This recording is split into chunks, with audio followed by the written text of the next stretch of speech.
ಹಾಸನದ ಜೆಡಿಎಸ್ ಶಾಸಕ ಎಚ್.ಡಿ. ರೇವಣ್ಣ ಅವರು ಮೇ 27ರಂದು ಶ್ರೀ ಕ್ಷೇತ್ರ ಧರ್ಮಸ್ಥಳಕ್ಕೆ ಭೇಟಿ ನೀಡಿ ಮಂಜುನಾಥನ ಸ್ವಾಮಿಯ ದರ್ಶನ ಪಡೆದು ವಿಶೇಷ ಪೂಜೆ ಸಲ್ಲಿಸಿದರು.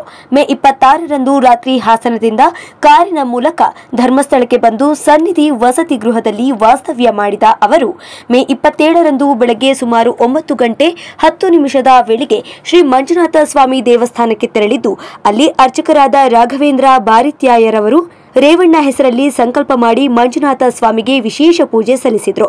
ಬಳಿಕ ಕ್ಷೇತ್ರದ ಎಲ್ಲಾ ದೇವರಿಗೂ ಅಭಿಷೇಕ ಮಾಡಿಸಿ ವಿಶೇಷ ಪೂಜೆ ಸಲ್ಲಿಸಿದ ರೇವಣ್ಣರವರು ಸರ್ವ ಸೇವೆಯ ಪ್ರಸಾದ ಪಡೆದು ಸುಮಾರು 20 ನಿಮಿಷಗಳಿಂದ ಮಂಜುನಾಥ ಸ್ವಾಮಿ ದೇವರ ಮುಂದೆ ಕೈಮುಗಿದು ಕಣ್ಣು ಮುಚ್ಚಿ ಧ್ಯಾನ ಮಾಡಿ ಆ ಬಳಿಕ ಅಮ್ಮನವರ ಗುಡಿಯ ಮುಂದೆ ರೇವಣ್ಣ ಸುಮಾರು 15 ನಿಮಿಷ ಧ್ಯಾನದಲ್ಲಿದ್ದರು.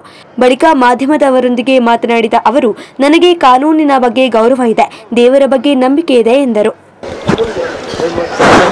ಮಂಜುನಾಥ ಸ್ವಾಮಿ ದರ್ಶನ ಇಲ್ಲಿಂದ ಮಾಡ್ತಾ ಇದ್ದೇನೆ.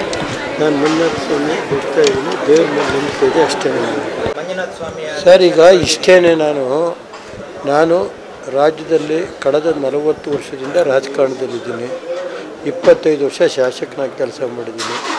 ನನಗೆ ಕಾನೂನು ಬಗ್ಗೆ ಗೌರವ ಇದೆ, ದೇವ್ರ ಬಗ್ಗೆ ನನಗೆ ನಂಬಿಕೆ ಇದೆ ಅಷ್ಟೇ. ನಾನು ಇನ್ನೇನು ಹೇಳೋಕ್ಕೋಗಲ್ಲ. ಈಗ ಕೋರ್ಟಲ್ಲಿರುವ ನಾನು ಯಾವುದೇ ವಿಷಯಕ್ಕೆ ನಾನು ಈಗ ಮಂಜುನಾಥ ಸ್ವಾಮಿನೇ ನನಗೆ ಇದೆ. ನನಗೆ ಎಲ್ಲ ಕ್ಷೇತ್ರಗಳು ಅದಕ್ಕಿಂತ ಹೆಚ್ಚಾಗಿ ಮಂಜುನಾಥ ಇವತ್ತು ಸೋಮವಾರ ಇದೆ. ಮಂಜುನಾಥನ ದರ್ಶನ ಮಾಡಿದ್ದೀನಿ. ಎಲ್ಲ ಮಂಜುನಾಥನ ಬಿಡ್ತು.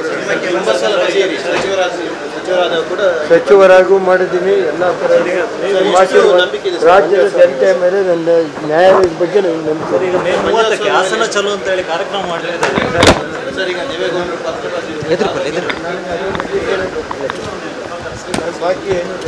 ಸರ್ ಮತ್ತೆ ಬರ್ತೀರಾ ಸರ್? ಈ ಕಡೆ ನಿಮಿಷಗಳೆಲ್ಲ ನಾನೇನು ಯಾವಾಗಲೂ ಬರ್ತಾರೆ ಇರ್ತೀನಿ ಸರ್. ಎಲ್ಲ ಫ್ಯಾಮಿಲಿ ಜೊತೆ ಬರ್ತೀವಿ. ಬರ್ತೀನಿ ನಮಗೆ. ನೀವು ನಮ್ಮೂರಿನ ಇನ್ನಷ್ಟು ಹೊಸ ಸುದ್ದಿಗಳನ್ನ ವೀಕ್ಷಿಸಬೇಕೆ?